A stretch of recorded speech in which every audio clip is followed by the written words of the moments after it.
Oh, hi there. Welcome to Your Life Matters. Glad to have you with us on this Sunday night. We're going to talk about the matters that happen most in your life and what you're most interested in, and kind of how your relationships work and how you can be a better person generally, or how people can be better to you. We're going to look at both sides of that. Debbie and I are going to be coming to you each Sunday night at 8 o'clock. And tonight she's a little under the weather, so she's not going to be here. But there are going to be nights whenever she's going to join us. And she shares a little different perspective, of course, than I do. Everyone is different when it comes to what matters to them most. And I know that for many people, I have a list of 20 things of the most common things that matter to people. Now, I want you to put into the comment section any questions that you have things that matter to you that you want us to tackle. So we want to talk about your family matters and your personal matters and the things that go on with you. And we also want to offer you some encouragement to let you know that your life matters. You know, it's important to know that you make a difference in this world. So many people get hung up in the situation where they feel like, I'm not worthy, I'm not worth anything. I know my mother, who died at age 91, her last few years, she said, why does God leave me here? I don't mean anything to anybody. I'm not of value to anyone. And we had to remind her and encourage her that all of her years of being a stalwart rock, 65, 68 years of teaching Sunday school, my goodness, those kinds of things, she was the matriarch of the family. Even though she was not very outspoken generally. I remember when I was in business, back in the furniture manufacturing business many, many years ago, and my mother worked with me, so did my sister, and somebody asked my mother, they said, when Charles makes a wrong decision, do you correct him or what do you do? And she said, no, I just pray about it till he changes his mind. My mother was a prayer warrior. That was the thing that was so, so important with her, having her as a parent, was knowing that she was always praying for us and always had us in her best interest. So this list of 20 things that they say are the most common things that matter to people, they vary because from one day to the next, they may vary. You may have a financial situation today that may be overshadowed tomorrow by a relationship situation. So you can't say that these are always the most common. They're the most common that we vacillate among. So we'll find out in just a few moments some of those things. And I'm trying to find out friends. I know we got friends watching. Swipe to the left to reveal comments and reactions. Okay. I know there's people watching, so I haven't checked out yet to see who's there. So I haven't had any comments yet, but we hope you'll comment and ask us some questions. And just let me ask you, what matters to you most? What are some of the things that matter to you? What are the desires of your heart? You know, if you had something in your mind that you desire, would it be money? Is money what you want, or is money what you need? It's a big difference. You know, we all need money, but do you want money? Of course, everybody gets hung up on that old thing in the Bible that most people misquote, and they say, money is the root of all evil. No, no, no, no. The love of money, the acquiring of money, and I hate to use this terminology, but the Rockefeller situation with money. Somebody asked John D. Rockefeller once how much money was enough, and he said, always a little more. And you felt like that was a greedy statement. But then Zig Ziglar comes along, and Zig, who is one of the great motivational speakers, says money's not everything, but it ranks right up there with oxygen. So you take that a little differently. That is true. I've always said, and I've heard this said from my mentors, John Childers is one of my great mentors, and John taught me this, and he said, the best way to help poor people is by not being poor yourself. And I know for Debbie and me, over the last, 2 years that we have been involved in this great program, the health program, that has allowed us not only to be healthy, but also allowed us some great financial freedom. We have been able to do much more for needy people. We tithe now in 1 week what we used to tithe in a month. And that's because we're making a lot more money and able to do that. So the best way to help poor people is by not being poor yourself. What about free time? You know, so many people are hung up in the rat race. Now, granted, we are at that age when we're supposed to be retired. That is not working well for me, nor is it, Debbie jokes about that. It's not working well for her either. She's created a new business. So she's now making hand-tied, hand-knitted with her hands, knitting blankets and hats and DD bags and purses and all kinds of things that we're selling at craft fairs on the weekends. That'll be starting in September, October, November as it cools off a bit. But anyway, I have tried to retire from the race announcing world, and it seems like I'm doing more now than I ever did before. So free time is something that now we choose. See, that's the good part about it.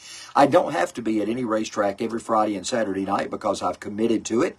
No, I go when I want to go, and luckily most racetracks love for me to be there, so I can say, hey, I want to announce your race this weekend, and they allow me to be there.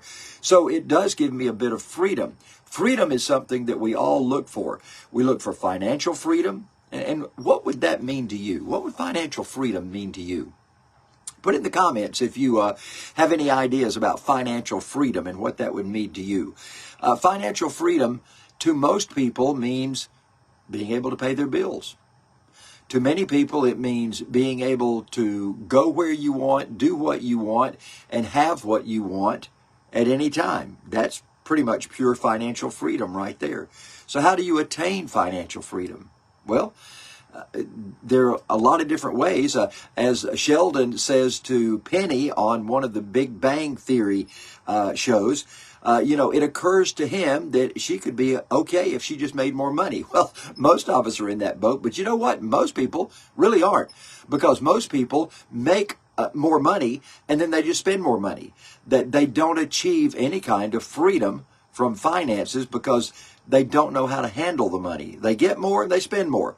So you're back in that rat race once again. Then you got to work harder to make more money in order to keep up with what you've got.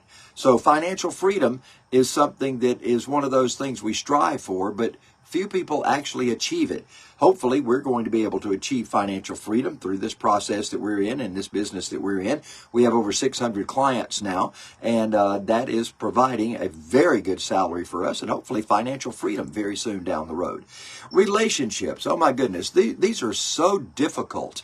Relationships can be just friendships. Can be our relationships, of course, our marital relationships, our partner in life. That is very, very important. We have different relationships with so many different people, whether it be just friendships, whether it be close family relationships, or whether it be our spouse. And you've got to learn to handle those. One of the things that Debbie and I learned very early on, Vinny just comments, happiness means the most. That's right, being happy. And Vinny, happiness is a choice. You wake up every morning and you say, I am going to be happy today. And one of the things Debbie and I decided to do very early in our relationship were we were going to treat each other sweetly. Now, I'll have to say, I have not been perfect in relationships. I've got a divorce. And in that early relationship and that first marriage, we were of the mindset that we tried to top each other. She would give me a little zinger and I would give her a zinger back. And that was not conducive to a good relationship. We were always trying to top each other with some kind of little negative zinger comments. And it was all in fun, but those kind of hurt. And they built up over time. Debbie and I decided we were going to be sweet to each other. And one of the things that we decided to do, we talked with a counselor early on about this in a marriage counseling session. And she said, you got to learn how to fight. And I thought that was kind of weird that she would bring that up. But you know what we learned? We uncovered how I like to be treated when we're fighting, when we're having an argument, and how Debbie likes to be treated. And so we have found that for our relationship, what works for us is if Debbie and I get into an argument, a heated argument, it's best for me to walk away for a while. And then in 4 or 5 minutes, come back and talk with her and show her that I care at that point. It's not to stay separated for 30 minutes or an hour or go drive off and go somewhere. No, that's not what works for us. What works for us is to give everybody a chance to calm down, realistically think about what was just, what the fight was over or what the argument was over, and then come back and rationally discuss it. And that's what we've been able to do. That's been one of our successes, is we've been able to work through those kinds of things. And one of the great situations with Debbie that I did not have with my first wife is if I bring out a point and Debbie hadn't thought about that particular side of it, she will say, I do understand that. You're right. My first wife would never do that. She was just totally, it was going to be her way. Even if she was wrong, she was going to stick to her guns. So it does matter what's on the receiving end. The other person matters a lot about that. But happiness means the most, and you've got to just decide, I am going to be a happy person. Thankfully, my parents were happy, and they extolled those happy virtues to me, and therefore I became a happy kind of guy. So rarely am I in a bad mood, but when I am, I kind of show it. Hey, Catherine, glad to have you listening tonight. Another person who has a lot of wisdom in life, Catherine Connor, joins us here on the program. Health, those are issues that we all face, and of course, as we get older, declining health is something that we face as well.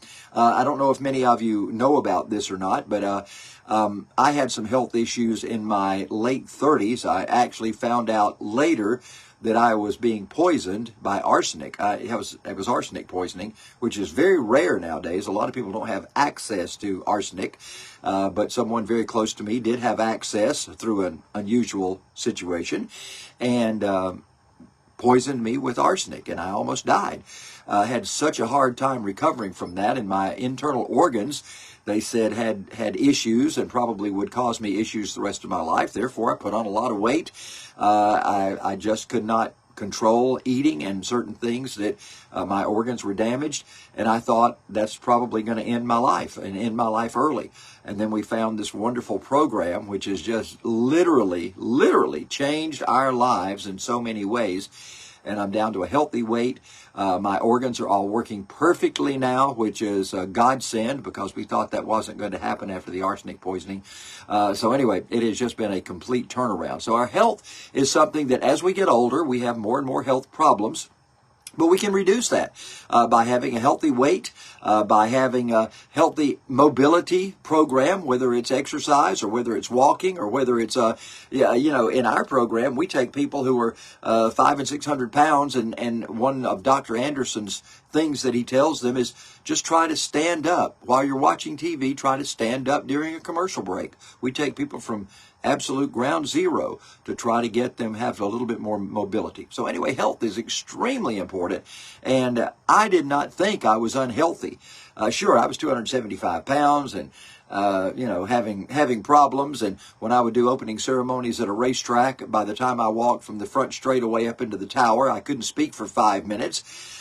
But I didn't think I was unhealthy. When Debbie told me she had someone calling about a weight loss program, I said, no way, not interested. We've spent money on Atkins. We've spent money on Weight Watchers. We've spent money on keto and South Beach and all those crazy things. And we'd lose 20 and gain 25. Not interested. But I decided to listen in, and truly it has changed our lives. Spirituality, that is another big situation, is spirituality. Our spiritual lives, I've been involved in church almost all my life. I think Paul McCartney, I like to call that great apostle Paul McCartney, had this to say. Paul McCartney said, I'm not a very religious person, but I'm a very spiritual person. And I think there's a lot to be said in that. It's very important to have good spirituality. Religious people, you think of the Pharisees and the Sadducees and those kind of negative connotations in the Bible. They were very religious, but they weren't very spiritual. So spirituality is extremely important. Now, for me and my house, as the book of Job says, we choose to praise the Lord and to believe in the Lord. So not trying to necessarily tell you what to believe, but for us, that believing in the Lord and believing in God is extremely important. So we would ask that you consider that, certainly. I'll have to tell you this story. I had a friend, a very close friend of mine in high school, who was dating a gentleman who was Jewish, and they were living in Beverly Hills. And I had it on my heart that I needed to go speak to him. He was dying of cancer. And so my Sunday school class and some former pastors and some churches made up enough money for me to be able to fly to Beverly Hills and talk with him. And through a very crazy circumstance, I got left in a car with him by myself, and had an opportunity to ask him. I said, Bobby, will you at least consider that there was a Savior, Jesus Christ, who came for us? And Bobby said, I will consider that. He died about a week later. Now, whether he did anything with that, I don't know. But I did my part. I did what I felt I had to do.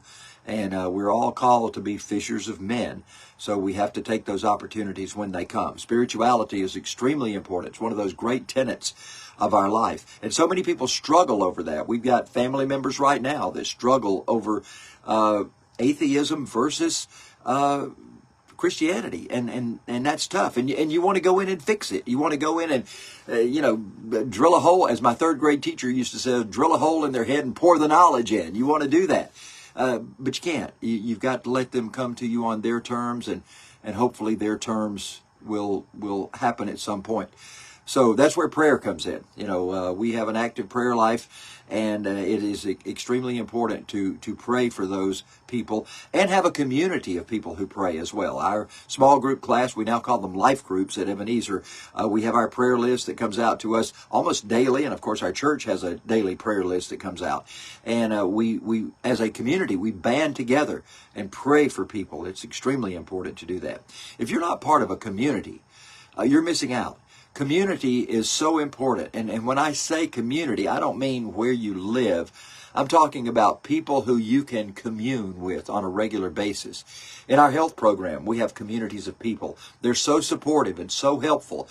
And I like to talk about me and my 63,000 closest friends that are in part of our community that we talk with on a regular basis and encourage each other. And we even have an opportunity to say, hey, I'm having difficulty in this area. Have any of you had difficulty there? All of that is part of community. And that helps to make us who we are. That's one of those things that matters so much in my life. And I'm sure it would matter in yours too, is to have that sense of community. What's the one thing that makes you just lose track of time?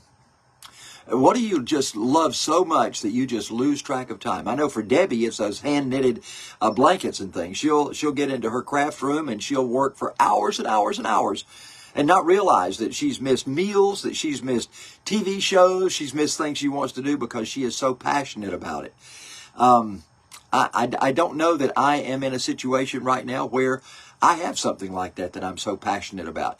Yeah, I still love doing woodwork and furniture making in the shop and that kind of thing, but I just generally go out there and knock something together as quickly as I can and get back to the house. I'm not passionate about sitting there and designing anymore like I used to be. Times have changed.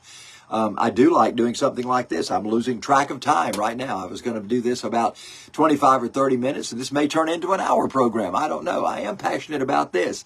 And I love talking with people, and I just love being on air. I don't know how else to explain that. That's something that started for me. I'll tell you the quick story. 1970, I was a 10th grader in high school. And yeah, good company. That's what community is. It's good company. Exactly, Vinny. I agree with you. In 10th grade in high school, I was in Miss Vaughn, that's who it was, Miss Vaughn's English class, and we all took a paragraph and read around the room. And so I read my paragraph, and Miss Vaughn said, you read well, you should be on radio. So I did what my teacher told me. I went home that afternoon, called the local radio station, and said, my teacher says I read well, I need to be on radio. And Roy Gaines, who was the owner of WNEG Radio in Toccoa, said, hey, I got somebody leaving for college. I need you. Can you start tomorrow? So I started radio the next day. So that was in October of 1970. I'll be celebrating 53 years on radio coming up in a month or two. Anyway, that's how it happened. And I have found out, even though scared to death those first few times, that interviewing, oh my goodness, I had written down, I remember the first interview I did, I had written down on paper some questions, and he had probably answered those questions a half dozen times before I even got to them because I wasn't paying attention to what he was actually saying. I was so concerned about trying to get my written questions in. But anyway, I was so nervous, and now that's what I do on a weekly and almost daily basis is interview people. And it has become an absolute joy, and I can sit and talk to people all day long. So yeah, I guess that is something that I could do that I lose track of time on. Don't ask yourself what the world needs. Ask yourself what makes you come alive. What is it that just makes you come alive? That's what you're passionate about. And you know what? The world would be a better place if everybody did what made them come alive. Wouldn't it be a great place? That's what matters most. That's the matters that you need to think about, is what makes you come alive and what can you do in your world that makes you happy and therefore make everyone else happy in the world. We need men and women who will come alive. That's what this world needs right now. We sometimes do things because our parents thought it was a good idea. Remember those days? We all started out doing those kind of things, trying to please our parents. Now, some people went the opposite direction, and they went the direction of trying to do exactly opposite, rebel against their parents. I was not one of those. I knew my daddy would beat my fanny, so I did not rebel. I'm not sure I did it because I was the good kid necessarily. I just did it because I knew daddy would whoop me, and I didn't want that happening. So anyway, the result was the same, whether the attitude was correct or not. I realized that my desire was to encourage and help others. I have several groups of encouragers that I work with in various places. And I've always felt, even through being a Sunday school teacher, a children's church, youth pastors, even when I was involved in Boy Scout leaders and all those kinds of things, I realized that one of my fortes was to encourage and help people. And that's what I'm hoping to do with this program. Debbie and I both feel a great sense that we do have something to offer. Not because we have any kind of advanced degrees in counseling or nutrition or anything like that, but we've got lots of life experience. And when you get to be 70 years old, you do have some bit of wisdom. Again, things not to do more so than things to do, because we've done some things that failed. So we'll be telling you about those as we go on. I Googled what matters most to people, what biggest concerns, and it came up with 20 items. So I'm going to run through these quickly. The number one thing was people worry about getting older. And I don't know why. I love being the age I'm at right now. Again, I'm healthy enough. I don't have the aches and pains that some people my age have. I just had a very close friend who was a racing friend who died of a massive heart attack yesterday, far younger than I am.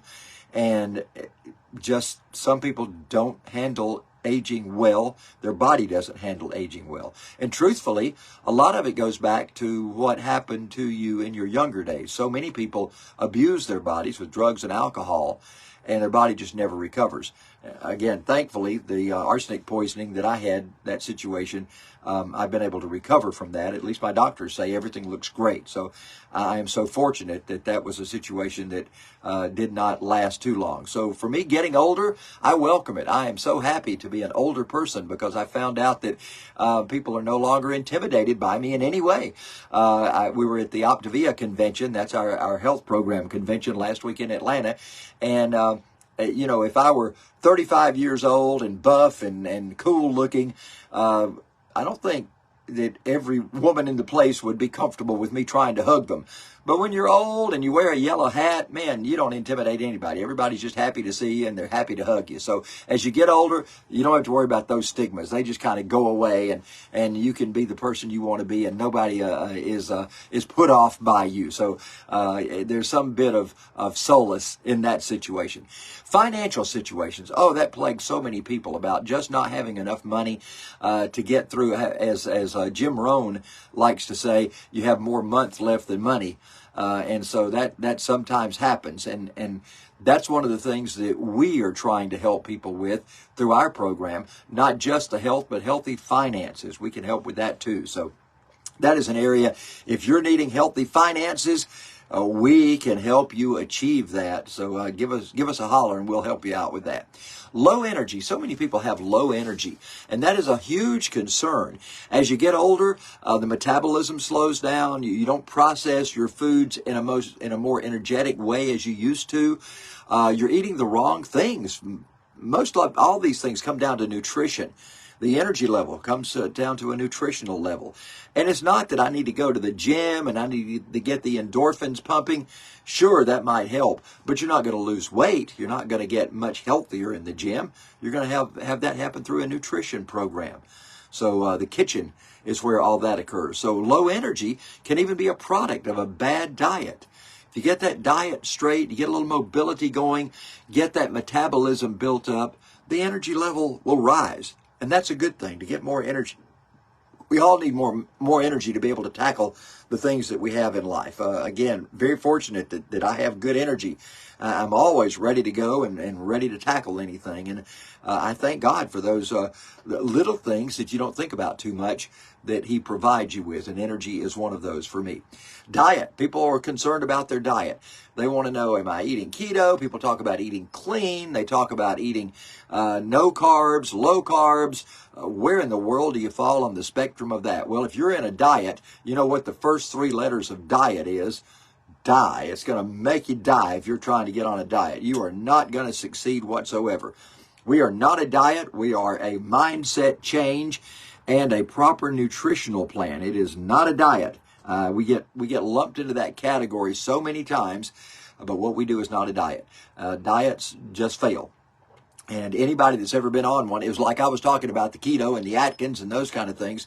You lose 20 and you gain 25. The yo-yo diet situation, you just got to eliminate that from your bodies. Also, I will mention this. Debbie did gastric bypass. Many years ago, Debbie did gastric bypass. Yes, it's a tool. Just like our nutrition plan is a tool. But unless you change the mindset, that doesn't really help you. And had we known, oh my goodness, if you are considering gastric bypass, do not do it. Because Debbie now, she just had problems yesterday eating some chicken. It just doesn't go down. She had to go throw it up because it just impacts because her stomach won't take it. And this has been 20-something years ago. She had gastric bypass. Of course, she ballooned back up. She lost 85 pounds, and then she ballooned back up and gained way more than that because the nature of the thing. You think that's going to just correct it all, and it doesn't.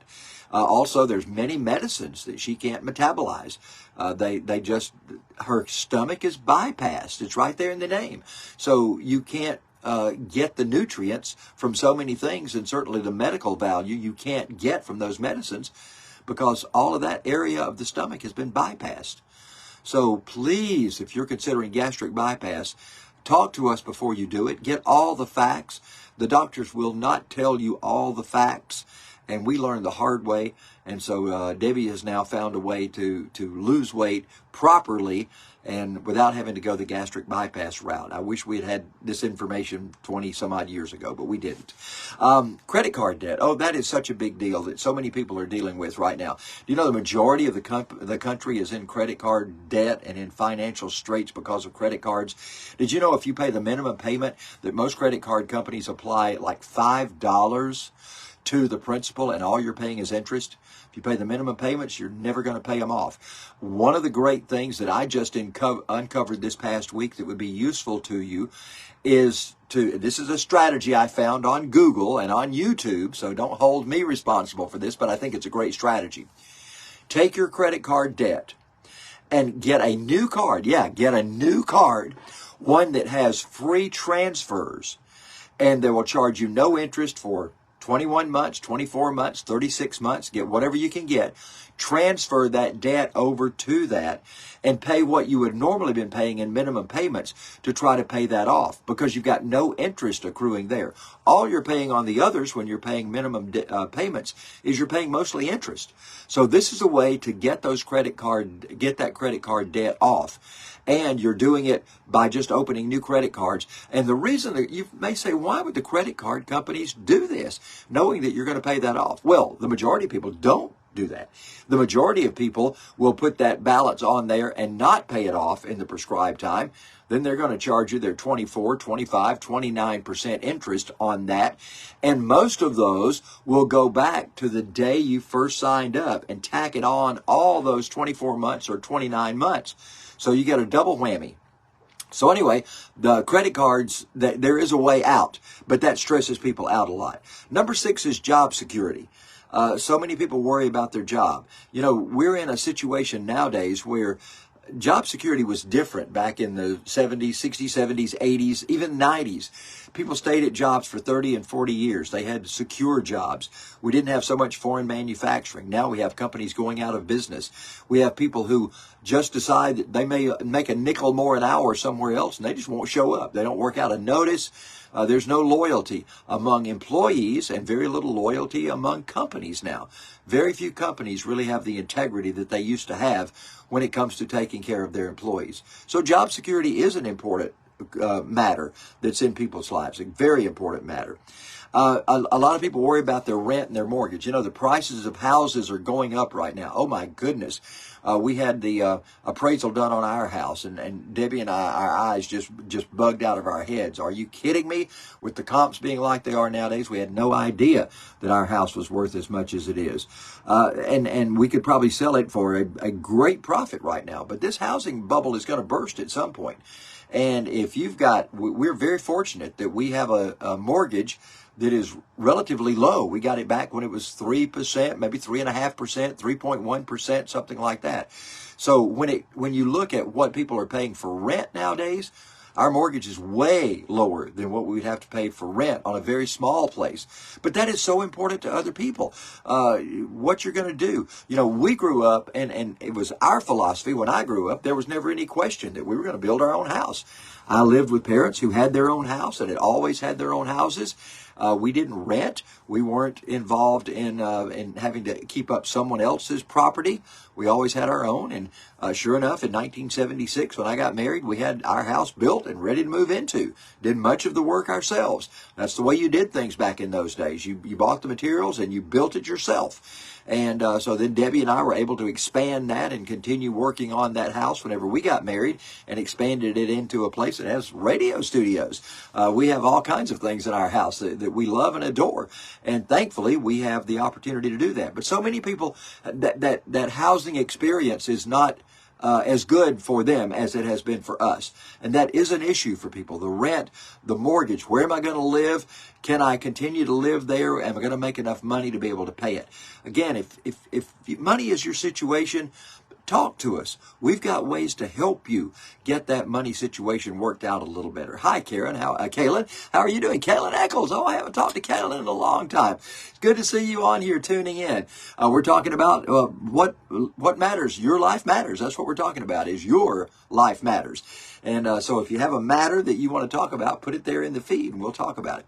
Another thing is just unhappiness. So many people are unhappy nowadays. As I mentioned earlier, want to get up every day and say, I'm happy. Just have an attitude of happiness. There's so many things that come along during the day and cut that happiness away. I remember I heard a pastor one time, actually it was one of my scoutmasters, doing a sermon on your ticket to heaven, and how everybody who is saved has a ticket to heaven. But so many things can come in and start to thwart that ticket. Not that it takes it away, but it can start playing on your ticket to heaven. And he took a pair of scissors and he started chopping on little things that come into your life. And that's true with happiness. You wake up in the morning and you're happy and you hear the birds singing, and then all of a sudden a door slams, a child cries, somebody can't get to the car in time to go to the car line to drop off, and all of a sudden your happiness level just starts to drop. So the basic question is, are you that controlled by other people that they would let your happiness fall, or you would let your happiness fall away? Can you overcome that through just being a stronger person? You know, our happiness level is something that we've got to keep going. That is one of the basic tenets of our life, is being happy.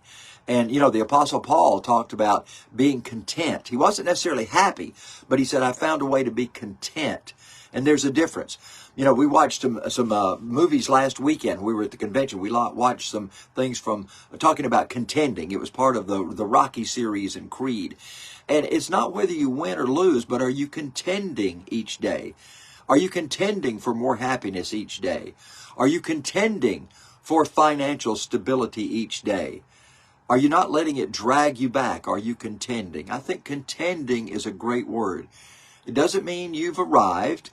It doesn't mean you've won, but it does mean that you're contending and that you're working on it. And I think we're all a work in progress. As long as we've realized we're a work in progress, that gives us a little bit of solace to know that we're okay. And I think in the very end, what matters to all of us most is to know that we're okay in our own eyes as well as in the eyes of others. And in the eyes of others is what we seem to say means more to us. But in the end, isn't it really ourselves that we want to please?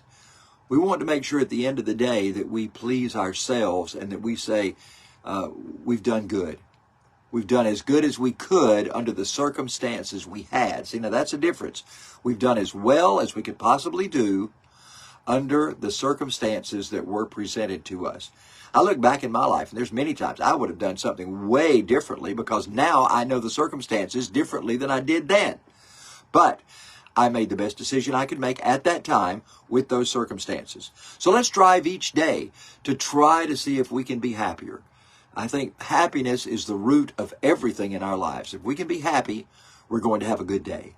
Well, listen, we're going to call this quits tonight. We've been at it a little over 30 minutes. I'll go through the next 10 things that people have that say matters most to them as far as what Google is concerned. We'll look forward to having your comments and questions next Sunday night as well as we continue with this great program of Your Life Matters. I can't wait to get you in and talk more with you next week. Tell your friends, and let's start getting a great viewing audience built up here, and let's get some conversation going about Your Life Matters. Remember, your life does matter. It matters to me. I'm glad to see these people on here. I feel like I know each of you because I've had interactions with you.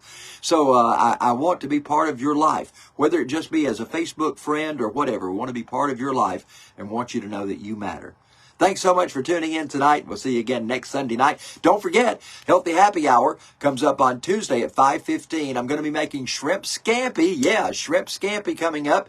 Looking forward to that. I had a request for seafood, so I'm going to do a shrimp scampi this week using zoodles, which are the spiralized zucchini. So I'll be using zoodles. And then, of course, on Thursday night, the Champ Racing Show right here on Facebook Live as well. Looking forward to that. And we will see you next Sunday night for Your Life Matters. Thanks so much for tuning in.